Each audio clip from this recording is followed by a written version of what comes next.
যে আলু হয়েছে আমাদের 6 মাস কোনো আলু কেনা লাগবে না।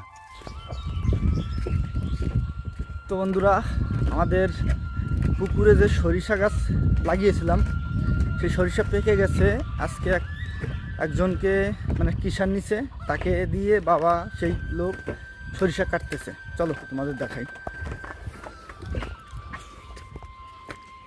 তো রাস্তার ওপাশে হচ্ছে আমাদের জমি। ওই যে ওইখানে কয়েকজন কাজ করছে, রাস্তা দিয়ে ওই পাশে যেতে হবে। না সবাই তো দেখছেন, তারপরে একটু দেখাই যারা দেখেন নাই। ওকে, এই বাড়িটা পার হয়ে যেতে হবে। ওই যে দূরে দেখা যাচ্ছে বাবার সেই কাকা যে কাজ করতেছে আমাদের পুকুরে। বৃষ্টি হয়েছে না, বৃষ্টির পরে দেখেন ঘাসগুলো সব সবুজ হয়ে গেছে, একটা চকচকে ভাব চলে আসছে।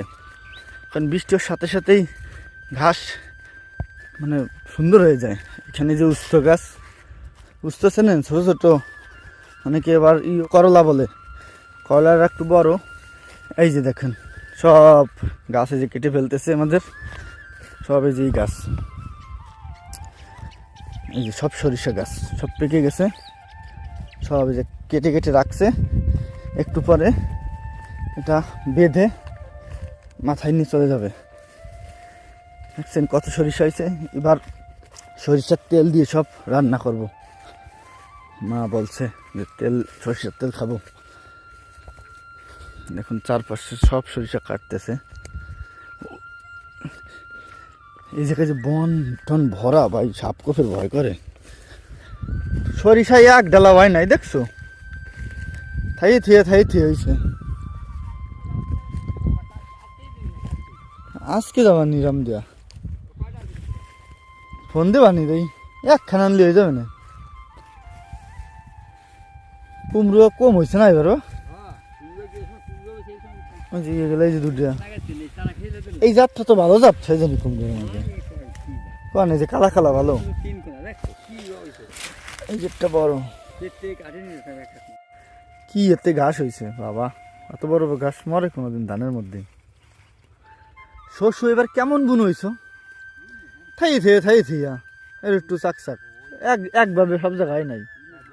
দেখো কি এক লাউ, বিশাল বড় একটা লাউ, 2 হাত। তো এখানে হচ্ছে আলু গাছ লাগাইছে, সে আলু অর্ধেক উঠাইছি এই যে, আর এখানে রয়েছে। দেখি তোমাদের একটু দেখাই। এই দেখো আলু, দেখছো এই যে আলু, যে আলু হয়েছে আমাদের 6 মাস কোনো আলু কেনা লাগবে না।